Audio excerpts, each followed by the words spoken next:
G20 नेताओं के शिखर सम्मेलन में पीएम मोदी ने आतंकवाद पर कड़ा प्रहार किया। प्रधानमंत्री मोदी ने कहा कि विश्व समुदाय को सुनिश्चित करना चाहिए कि अफगानिस्तान की जमीन का इस्तेमाल दहशतगर्दी के लिए ना हो।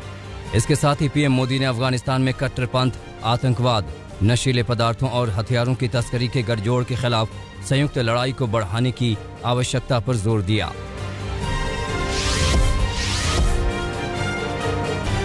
प्रधानमंत्री मोदी आज गति शक्ति योजना का शुभारंभ करेंगे। 100 लाख करोड़ रुपए की इस योजना का इस्तेमाल देश में रोजगार के मौकों को बेहतर करने के लिए किया जाएगा, ताकि कोरोना संकट कम होने के बाद अर्थव्यवस्था को रफ्तार दी जा सके। प्रधानमंत्री नरेंद्र मोदी ने 15 अगस्त 2021 को लाल किले से दिए गए भाषण में देश में रोजगार पैदा करने के मकसद से करोड़ों रुपए की मेगा योजना लॉन्च करने का ऐलान किया था, जिसके तहत आज गति शक्ति योजना का शुभारंभ होगा।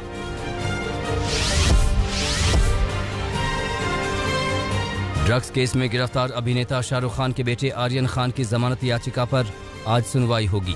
इससे पहले सुनवाई के दौरान एनसीबी ने कोर्ट से जवाब के लिए कुछ और दिनों का वक्त मांगा था। शाहरुख खान के बेटे आर्यन खान ड्रग्स मामले में 8 अक्टूबर से आर्थर जेल में हैं।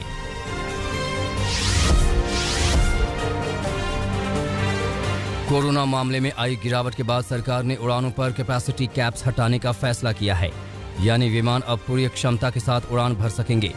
18 अक्टूबर से विमानों को पूरी क्षमता के साथ उड़ान की अनुमति दे दी गई है। मंत्रालय के मुताबिक 18 अक्टूबर से घरेलू उड़ानों में यात्रियों की क्षमता को लेकर लागू पाबंदियां हटा ली जाएंगी। इससे उड़ानों का संचालन पूरी क्षमता के साथ किया जा सकेगा। इस रियायत के साथ सरकार ने यात्रियों से कोरोना नियमों का पालन करने के लिए कहा है।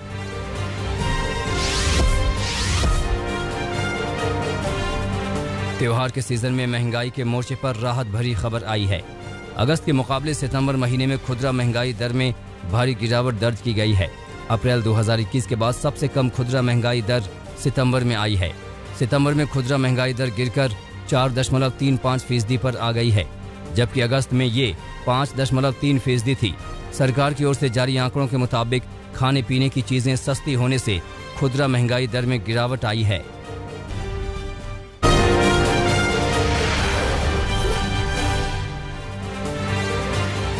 समाजवादी पार्टी के अध्यक्ष अखिलेश यादव ने 2022 के विधानसभा चुनाव के लिए विजय रथ यात्रा की शुरुआत कर दी। कल कानपुर के जाजमऊ से अखिलेश यादव की विजय यात्रा की शुरुआत हुई। 2 दिनों की रथ यात्रा में अखिलेश यादव 4 जिलों का दौरा करेंगे। रथ यात्रा के जरिए अखिलेश योगी सरकार की खामियों को जनता के सामने रखने की कोशिश कर रहे हैं, ताकि प्रदेश में बीजेपी के खिलाफ माहौल तैयार कर सके। उत्तर प्रदेश में भारतीय जनता पार्टी को हटाने के लिए समाजवादी खड़ी है और समाजवादी पार्टी लगातार जनता के बीच में काम किया है और करती रहेगी। जहां तक और दलों का सवाल है, हमने भी गठबंधन किया था।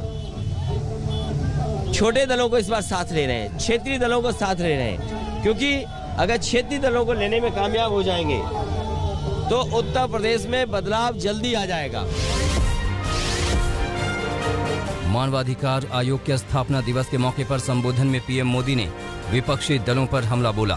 प्रधानमंत्री ने कहा कि एक ही प्रकार की किसी घटना में कुछ लोगों को मानवाधिकार का हनन दिखता है और वैसे ही दूसरी घटना में उन्हीं लोगों को मानवाधिकार का हनन नहीं दिखता। इस प्रकार की मानसिकता मानवाधिकार को बहुत ज्यादा नुकसान पहुंचाती है। मानवाधिकार का बहुत ज्यादा हनन तब होता है जब उसे राजनीतिक रंग से देखा जाता है। विपक्षी दलों पर पीएम मोदी के तंज के बाद बीजेपी नेताओं ने राजस्थान में दलित युवक की हत्या पर कांग्रेसी नेताओं की चुप्पी पर सवाल उठाए। लखीमपुर हिंसा को लेकर बीजेपी प्रवक्ता संबित पात्रा ने कांग्रेस पर प्रहार किया। संबित पात्रा ने कहा कि इस घटना पर कुछ लोग राजनीति कर रहे हैं और वोट की खेती करने की कोशिश कर रहे हैं। उन्होंने कांग्रेस शासित राज्यों का उदाहरण देते हुए कहा कि राजस्थान के प्रेमपुरा गांव में कुछ दिन पहले एक युवक की पीट कर हत्या कर दी गई, लेकिन राहुल गांधी, प्रियंका गांधी, अखिलेश यादव या बंगाल का कोई नेता वहां नहीं गया।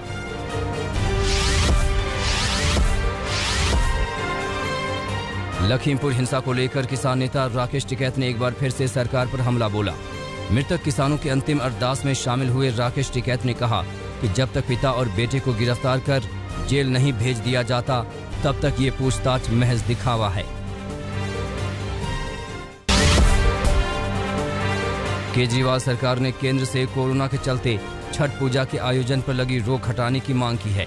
उप मुख्यमंत्री मनीष सिसोदिया ने दिल्ली में छठ महापर्व की पूजा का आयोजन करने की अनुमति के लिए केंद्र सरकार को पत्र लिखा है। उप मुख्यमंत्री मनीष सिसोदिया ने मंगलवार को ये पत्र केंद्रीय स्वास्थ्य मंत्री मनसुख मांडविया को लिखा, जिसमें उन्होंने छठ पूजा की अनुमति देने और आयोजन को लेकर आवश्यक दिशा निर्देश जारी करने का अनुरोध किया।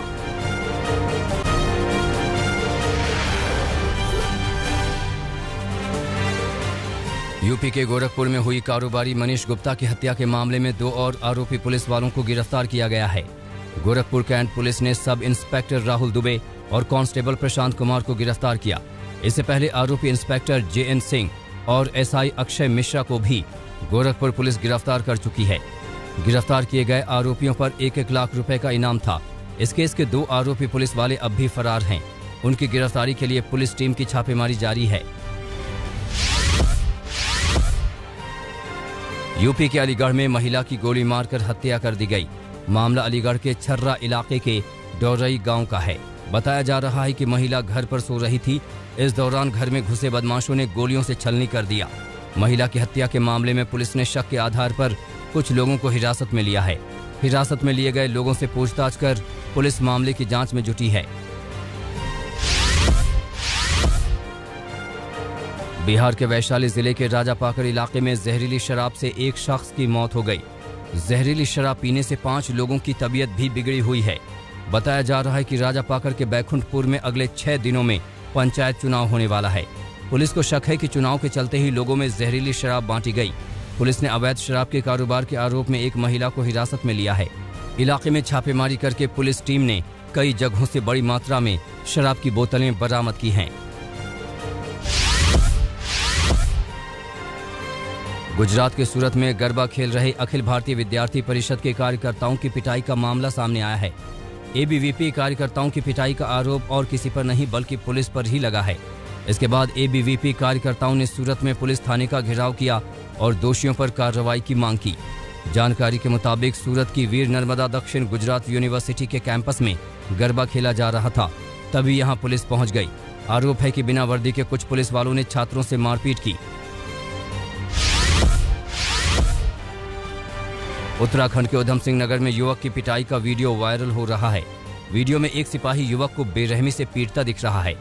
वीडियो वायरल होने के बाद आला अधिकारियों ने आरोपी सिपाही को सस्पेंड कर दिया है।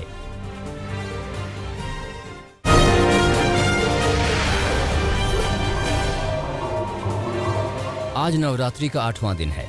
महाअष्टमी के दिन शक्ति के महागौरी रूप की आराधना की जा रही है। देश भर के दुर्गा मंदिरों में सुबह से महाअष्टमी की विशेष पूजा शुरू हो गई है। दर्शन के लिए श्रद्धालुओं की भीड़ भी मंदिरों में जुट रही है। दिल्ली के मशहूर झंडेवालान मंदिर में ब्रह्म मुहूर्त में देवी की आरती की गई। नवरात्र के मौके पर गरबा का आयोजन भी किया जा रहा है। कोरोना प्रोटोकॉल के चलते इस बार गरबा पंडालों में भीड़ कम है, लेकिन लोगों के उत्साह में कमी नहीं दिख रही है। गाइडलाइन के तहत कई शहरों में गरबा फेस्टिवल आयोजित किए जा रहे हैं। खासकर गुजरात में इसकी खास चमक दिख रही है। गुजरात के नर्मदा में हरसिद्धि माता मंदिर में गरबा के दौरान पारंपरिक तलवारबाजी का प्रदर्शन किया गया। करीब 200 राजपूत युवाओं ने केसरी पगड़ी पहनकर हरसिद्धि मां की आरती की तलवार के साथ कलाबाजियां दिखाई। हरसिद्धि मां को राजपूत समुदाय कुलदेवी का दर्जा देता है। महंगे तेल के बाद CNG और PNG के दाम भी लगातार बढ़ रहे हैं। आज से दिल्ली NCR में CNG करीब 2.5 रुपए प्रति किलो महंगी हो गई है। ये 10 दिनों में दूसरी बार इजाफा है, जिसके बाद दिल्ली में CNG के दाम 49 रुपए 76 पैसे पर किलोग्राम हो गए हैं। इसी तरह दिल्ली में PNG के दाम आज से बढ़कर 35 रुपए 11 पैसे कर दिए गए हैं।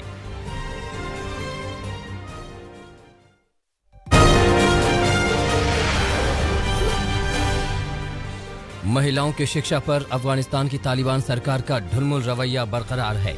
देश के विदेश मंत्री अमीर खान मुताकी ने कहा कि महिलाओं की शिक्षा पर उनकी सरकार को और समय चाहिए। UN महासचिव ने तालिबान पर महिलाओं की शिक्षा को लेकर धोखा देने का आरोप लगाया। ईरान की सेना ने 2 दिनों तक चलने वाले सैन्य अभ्यास का आगाज किया। अभ्यास में ईरान के एयर डिफेंस को परखा गया। इसी महीने ईरान ने अजरबैजान की सीमा के करीब भी सैन्य अभ्यास किया था। उसके ठीक पहले अजरबैजान ने ईरानी सीमा के पास पाकिस्तान और टर्की के साथ सैन्य अभ्यास किया था। इजराइल और ईरान में तनातनी बढ़ गई है। इजरायली प्रधानमंत्री नेफ्ताली बेनेट ने संयुक्त राष्ट्र सुरक्षा परिषद से ईरान के परमाणु प्रोग्राम पर कड़ी कार्रवाई करने का अनुरोध किया है। उन्होंने कहा उन्हें उम्मीद है कि वैश्विक शक्तियां इस मुद्दे पर ईरान को जवाबदेह ठहराएंगी। जर्मनी की चांसलर एंजेला मर्केल ने इटली के राष्ट्रपति सर्जियो मटेरेला से मुलाकात की। दोनों देशों के बीच हुई अंतर्राष्ट्रीय मुद्दों के साथ साथ यूरोपीय नीतिगत मुद्दों पर भी बातचीत हुई। फ्रांस के राष्ट्रपति इमैनुअल मैक्रो ने यूएन कॉन्फ्रेंस में बड़ी बात कही। उन्होंने कहा साल 2030 से उनका देश ऐसे किसी भी सामान का आयात नहीं करेगा जिसकी वजह से पेड़ों की कटाई होती है।